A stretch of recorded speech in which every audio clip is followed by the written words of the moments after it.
slides on epidemiology of Barrett's. So Barrett's is basically metaplasia, columnar metaplasia in the esophagus. Normally, esophagus has stratified squamous epithelium. But if this gets replaced by columnar epithelium, then it is called Barrett's. Now, in some places, like in US, it has to be intestinal metaplasia to call it Barrett's, whereas in some, a columnar metaplasia is sufficient to call it Barrett's actually. So here you can see, instead of stratified squamous epithelium, what you're having is a columnar epithelium with these goblet cells. So this is what happens in Barrett's esophagus. In terms of epidemiology, again, the data is mainly from the Western country. We don't have any prevalence data from India. In the general population, the estimated prevalence is around 1%, but it's commoner in patients with GERD. And if somebody has GERD with other risk factors, then the prevalence is even higher. These risk factors I'll be showing in the next slide. It is supposed to be lower. The prevalence of Barrett's is supposed to be lower in Asian countries, but again, data is a bit conflicting. So these are the risk factors for Barrett's esophagus. So obviously, the most important is chronic GERD, which is the most important risk factor. Then you have other risk factors like male sex, smoking, obesity, okay, and other factors like older age, large hiatus hernia, family history of Barrett's esophagus.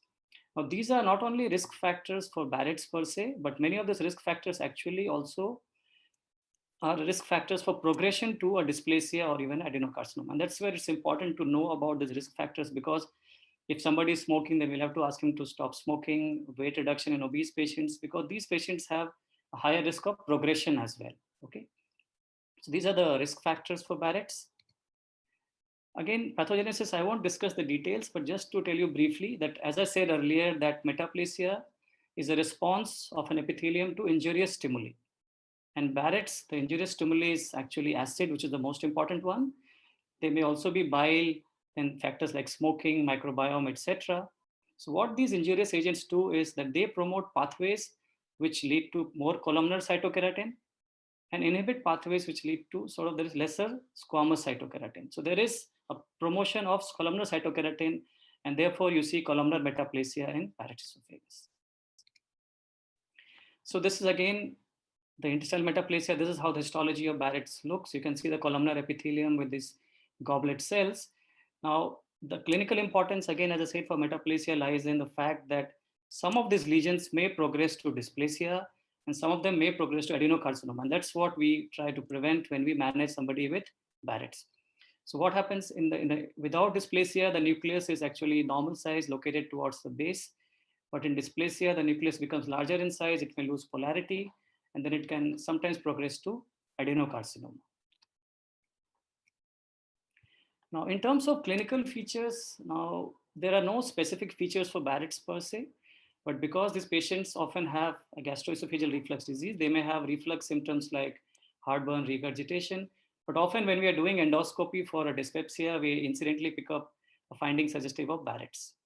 And occasionally patients may come to us with complications of GERD like stricture, bleeding. So that was briefly about the epidemiology and the risk factor, of which we said chronic GERD is the most important risk factor, and older age, obesity, smoking, male, etc. are the other risk factors, okay?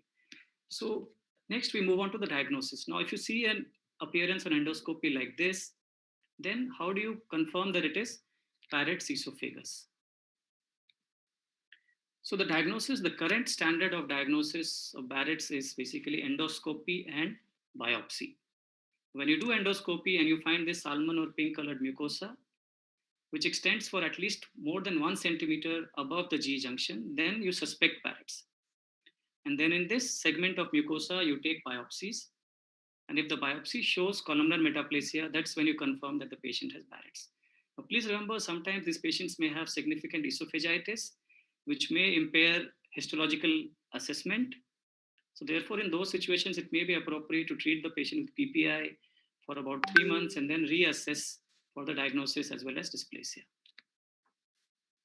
So now this is about endoscopy, and this slide is very important from the postgraduate's perspective, that when you're doing an endoscopy and you suspect somebody to have Barrett's esophagus, what are the landmarks, what are the points you're going to include in your reporting actually? So the important landmarks to report are the GE junction or the gastroesophageal junction, the squamocolumnar junction, and the diaphragmatic pinch, okay? So the G junction is essentially the upper end of gastric fold. So these are the gastric folds. The upper end of fold is where the G junction lies. Okay. The squamocolumnar junction is where the stratified squamous and columnar epithelium meet. Okay. Now from the G junction, if the squamocolumnar junction is more than 1 centimeter at more than 1 centimeter distance, then you suspect Barrett's. Okay. And then you have to report how far this squamocolumnar junction is from the G junction. Now, often they may be tongue submucosa, so it may not be totally it may not be a uniform circumferential lesion. Okay. So therefore, you have to report both the circumferential extent, that is, till what level the entire circumference is involved, and then also the length of the tongue, which has got the maximum extent or the maximal extent. And both the extent should be measured from the G junction. So you report the circumferential extent, you report the maximal extent of squamocolumnar junction. And then you also talk about the diaphragmatic pinch because that decides your whether there's a hiatus hernia, how long is the hiatus hernia. So in patients where the squamocolumnar junction is more than 1 centimeter away from G junction, you have to take biopsy to confirm Barrett's.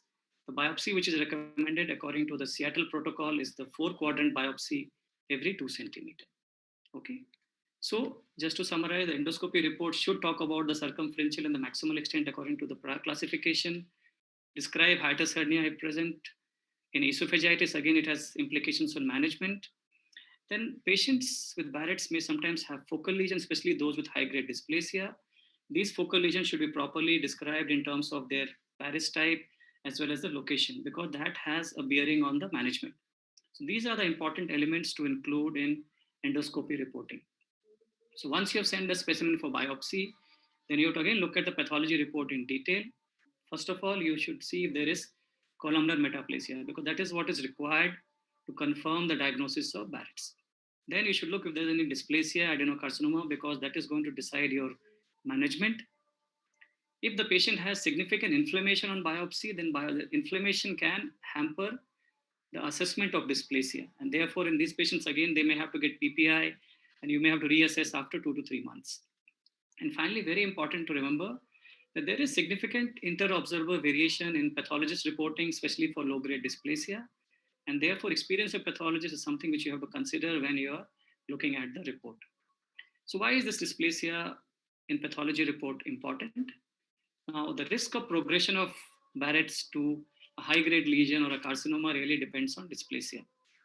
If there is no dysplasia, the risk of progression is quite low. Whereas high-grade dysplasia, the risk of progression is high, and these patients need to have some therapy. No dysplasia group can be kept under surveillance. The low-grade group has intermediate risk. So this group can be either kept on surveillance, or they may now, more recently, there is more evidence favoring ablation even in low-grade dysplasia. Okay, so that's the importance of knowing the dysplasia in your report. The other thing which I said in the previous slide is the inter-observer agreement. So if you look at this slide, the inter-observer agreement for low-grade dysplasia and indeterminate for dysplasia is actually quite poor, 0.1 to 0.3. It's better for no dysplasia and high grade. This is something which you have to keep in mind because so much hinges on your management of lesion based on dysplasia. So therefore, it may be good to get another opinion from an expert pathologist when in doubt. So far we have discussed about the epidemiology of Barrett's and what are the risk factors. How do you diagnose, especially in terms of endoscopy? What are the landmarks we should look at? How we should report taking 4-quadrant biopsies? Okay, then once we have the biopsy, what are the features we should look for in the biopsy report? Okay, experience of pathologist also is important. So once you have diagnosed a Barrett's esophagus, the next step is management of Barrett's esophagus. Okay. Now, management in terms of drugs, the drugs like PPI, their main role is to control the underlying GERD and to heal esophagitis. For Barrett's per se, the role is still not very clear, although there is data to suggest that if somebody is on long-term PPI, there is a reduced risk of progression to cancer. But these are mainly based on observational studies, and the data is not very strong for a uniform recommendation. Similarly, various drugs have been tried as chemopreventive agent to prevent progression to dysplasia or carcinoma, like aspirin, NSAIDs, etc. But here again, the benefit has mainly been in observational studies, and you read more data. But here I just want to briefly mention about this one trial which was published in Lancet in 2018. This is called the ASPECT trial. Okay, so this was basically a randomized trial which had 4 arms. These are patients with Barrett's esophagus who did not have dysplasia.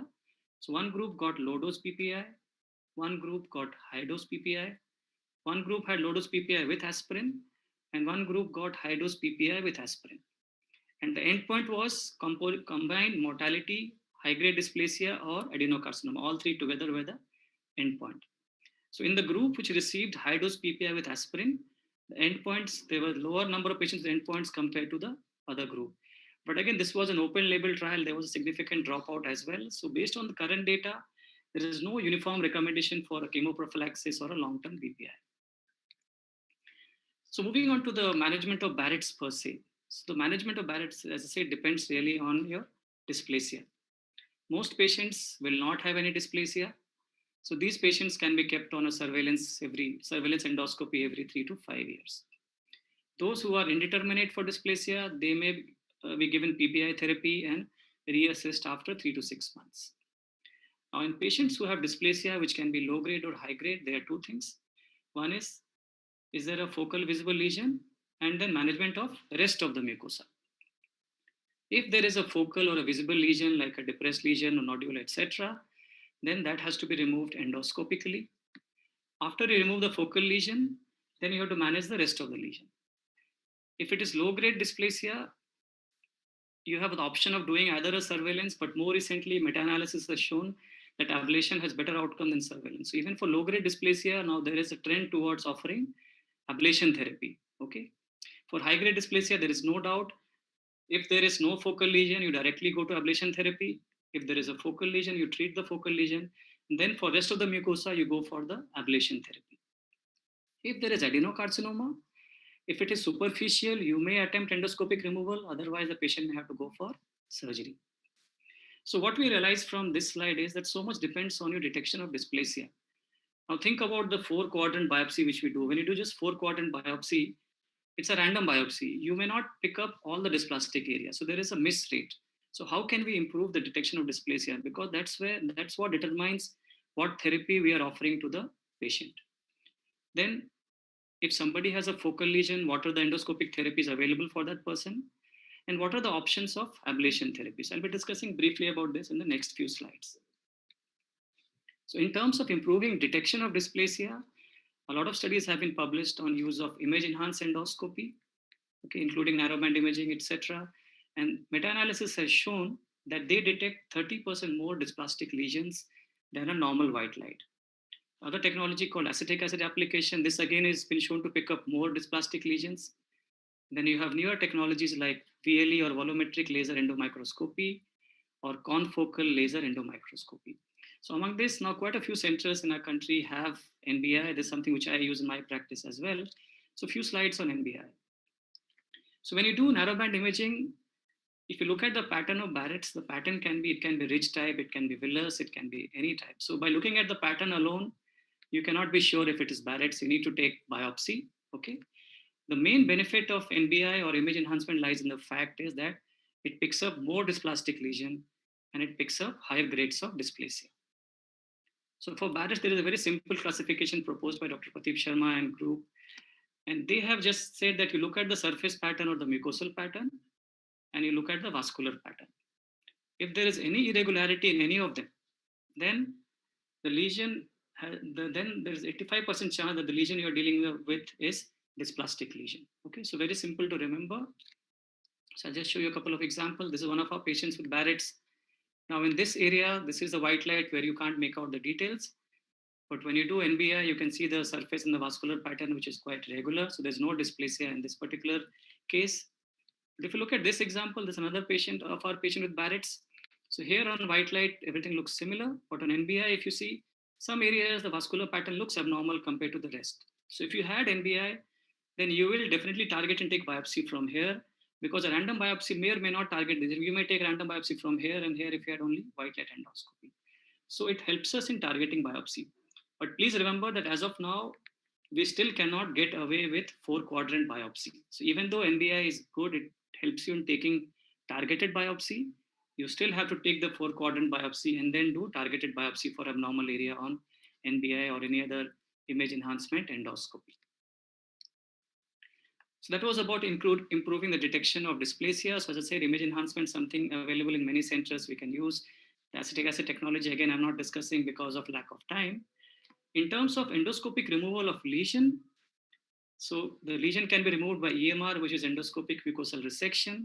You have the band ligation or the cap technique. The cap technique is shown here, where you have the snare at the end of the cap. The lesion is sucked in, then you close the snare and you resect the lesion. Or you can do an EST. EST is technically more demanding, but it gives you an en bloc resection. Now, these procedures of EMR, EST, there may be complications like strictures, bleeding, etc. So we have to be aware of that. After you have resected the lesion, you have to look at the histology report.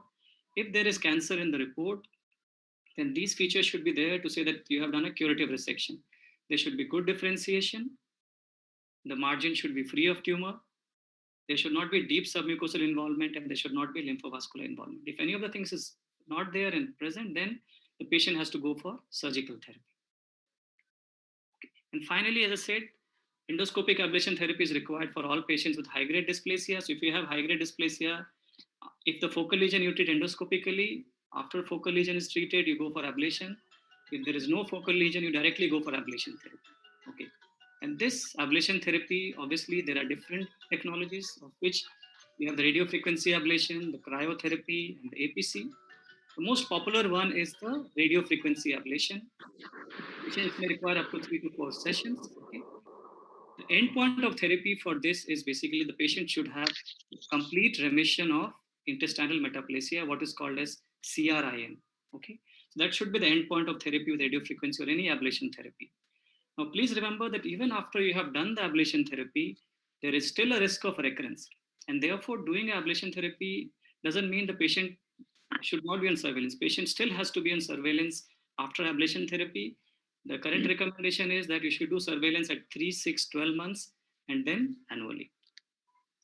So I want to conclude the section on Barrett's by these few statements by our Indian Society of Gastroenterology. So ISG has made guidelines on GERD, and few of the recommendations are for Barrett's among those guidelines actually.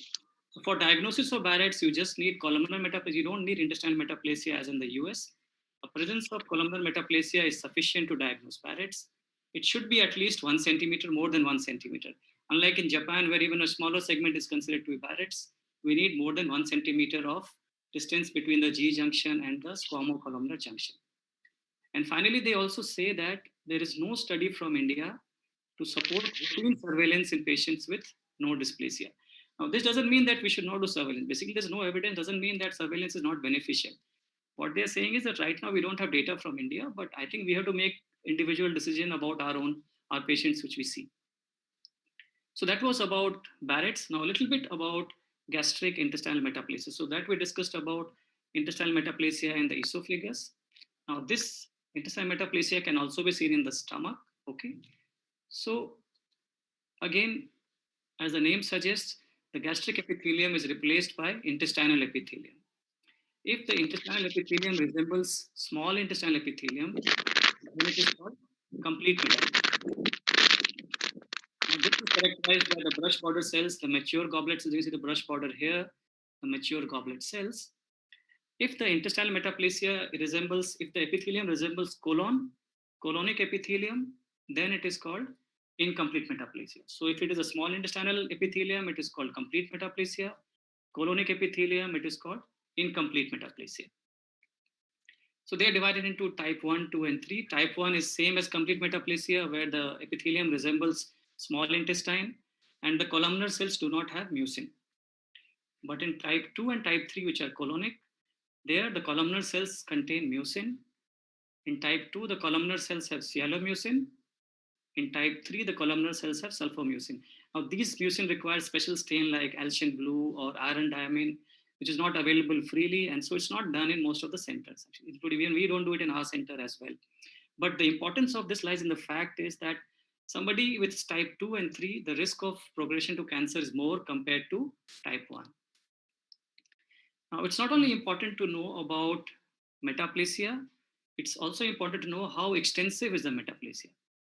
If it is only confined to the antrum up to the incisura, it is called limited.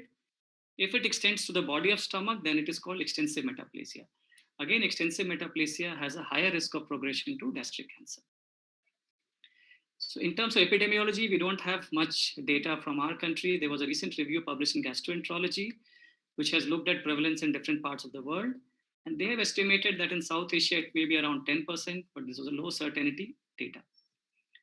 During endoscopy, we may come across metaplasia in 5 to 20% of cases. Among the intestinal metaplasia in stomach, about 25% may be extensive where the body is involved. The remaining 75% will be limited to antrum. 30 to 40% may be incomplete. The remaining will be complete metaplasia. The risk factor, the most important risk factor obviously is H. pylori infection, especially the CAG positive strain. Then there are other risk factors as well, like increasing age, smoking, family history of gastric cancer, etc. So this is the pathway of intestinal metaplasia, a normal gastric mucosa with H. pylori infection.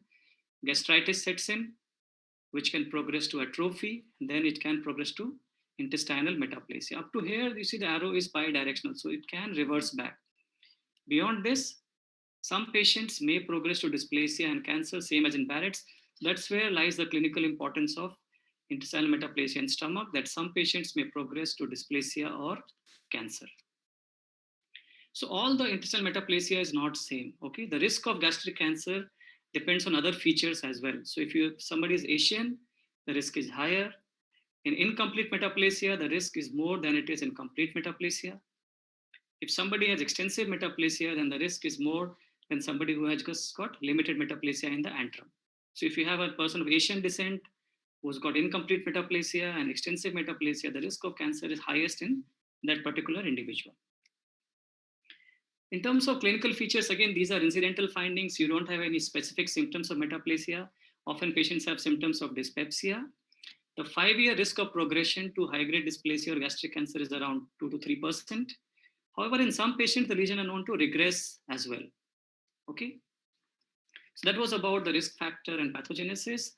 In terms of diagnosis, obviously diagnosis requires endoscopy and biopsy. And white light endoscopy is not very good. It's not very sensitive in detecting metaplasia. Sometimes you may see this whitish elevated plaques, but they are not very commonly seen. The technology which helps you in picking up a lot of dysplasia is image enhanced endoscopy. And a lot of work has been done on narrowband imaging. There are multiple features which have been described, but the two most important features, one of them is a change of the pit pattern from round to groove or tubulovillous type and presence of light blue crest. So if you look at this picture, it will be clear as what I just now said. So normally in stomach, the white structures or the surface pattern is round, but in metaplasia, it becomes elongated or tubular. Okay, so there's a tubular. And also you can see this whitish lines, light blue line here, line here, line here. So this is called the light blue crest. So if you see these two findings together, you are pretty much certain that you're dealing with a metaplasia. And you can see how NBI helps you to, so you know this area has got metaplasia, whereas this area does not have metaplasia, okay? And we had done a study in our center as well about 10 years ago. We looked at the role of NBI in picking up these metaplastic lesions in a randomized prospective fashion. And we found that NBI picks up much more lesion than a white light endoscopy does. Okay. Now, obviously, the diagnosis has to be confirmed with biopsy. Endoscopy alone is not sufficient. So the question is, are we just going to take biopsy from one area? Well, if you take only biopsy from one area, you will not know the extent of lesion. So if your aim is to manage metaplasia properly, then you need proper mapping biopsy. So the biopsy, according to Sydney protocol, is what is recommended. So you should take 5 biopsies at least, 2 from the antrum, the lesser curve and greater curve, 1 from the incisura, again 2 from the body, 1 from the lesser curve and 1 from the greater curve. So you should take at least 5 biopsies, then only you can map and classify whether it's extensive metaplasia or limited metaplasia. And then the biopsy has to be reported according to the Olgame assessment criteria. To tell you the truth, again, at our center also, we don't do 5 biopsy because we are not sure as to how to do surveillance for this patient. So because there's no definite management plan, but in case if you're going to manage a patient for metaplasia, keep him on surveillance, then you need 5 biopsies. You need to have a pathology reporting according to the Olgame staging. The Olgame takes into account the extent as well as the severity. And somebody with stage 3 and 4 has a higher risk of progression to cancer. So finally, the last part of my presentation, how do we manage and is there any role of surveillance in gastric intestinal metaplasia? So in terms of management, again, if somebody has H. pylori infection, you treat the H. pylori infection. But what about surveillance? So I put a question mark. As of now, we are not sure whether surveillance really helps. So there's no clear-cut recommendation for surveillance actually. But why does the question of surveillance arise? Now, there are a lot of data. This is one of the large studies from Sweden, which is a population-based cohort study. It's a registry-based data of more than 4 lakh patients with precancerous lesion in the stomach as well as normal stomach. Now, these patients with normal or gastritis, atrophy, metaplasia, dysplasia, they had follow-up data of up to 30 years. And as time progressed, what you can clearly see is that people with atrophy, with metaplasia and dysplasia have a much higher risk of cancer compared to rest. So definitely there is an increased risk of cancer in this group and surveillance may be beneficial. What about doing surveillance per se? This is a very interesting study which was published in Gut in 2002 from UK. In this study, they had taken 166 patients who had pre-neoplastic lesion in stomach. And these patients underwent annual endoscopy for up to 10 years. And they compared them with another group which was left in the community with the physician and general practitioner. And endoscopy was done as per their own requirement, but not annually. So the group which had annual gastric cancer during follow-up. Among these 14 patients, about 65 to 66% were stage 1 or 2. Whereas among the open access group, less than 25% were stage 1 and 2. So they were picking up many more early stage cancer. And therefore, it is not surprising that if you look at the survival, cumulative survival, the surveillance group survival was much better compared to open access. But this was a retrospective study, a smaller study. More recently, a much larger study, a multi-center study from Norway and Netherlands has been again published in Gut. This again included different types of gastric pre-neoplastic lesions and normal mucosa as well. But out of the 279 patients, 183 had intestinal metaplasia at baseline. These patients were followed up for an average of about 5 years, and they had an average of about 3 endoscopy per subject. So during follow-up among these 183 patients, 162 continued to have metaplasia. In 5, it regressed to atrophy. There was no metaplasia on follow-up. But in 16 patients, it progressed to low-grade dysplasia. Now, I feel that 5 years is actually not a very long time follow-up. So now obviously people are getting into low-grade dysplasia. So if these patients are followed up longer, then you're likely to pick up patients with cancer. However, as I said, the data is still not there to recommend uniform screening. So I want to conclude by this guideline, which is recommended by the British Society of Gastroenterology, that if somebody has intestinal metaplasia, you treat the H. pylori infection if it is present, then all those patients should be subjected to image-enhanced endoscopy. One of them is narrowband imaging. You take biopsy according to Sydney protocol, but you can also take targeted biopsies based on the image-enhanced endoscopy finding.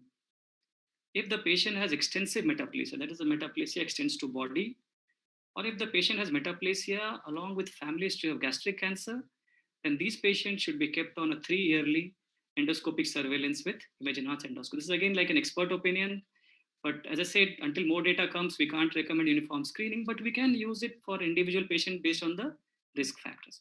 So with that, I come to the end of my presentation. Thank you.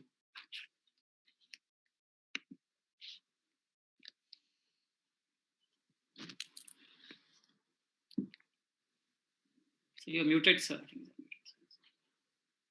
What's the plan, Dr. Mohan Prasad? Do we allow the questions now or only no, after? I think we'll go to the lecture. I think I would only make one comment that as usual, Amit has made a very difficult topic very simple. Some of the slides for the PGs is worth looking at, particularly the slide on where he showed us the landmarks when you describe and how you describe the endoscopy and histology. I think that one slide is worth the whole spending one and a half hours. I think that slide was fantastic. And as usual, Amit was not only gave us an overview, but he made it look so simple that for me, there was a lot of learning points in this. So since the questions will be later on, let me invite Govind. Dr. Govind Makharia needs no introduction to anybody in the region. I can't talk about India, it's Asia and beyond. So he is an excellent teacher, a great researcher, and a very good organizer. With that, let me invite Govind, who is presently the Secretary General of Indian Society of Gastroenterology, the prestigious Association of Gastroenterology Professionals of India. So Govind, it's yours. All it's yours. Thank you so much, sir. You have been my teacher, and we regard you so very much. Can I interrupt Govindji here? I just would like to welcome Setu Babu, who's the engine. I'm only the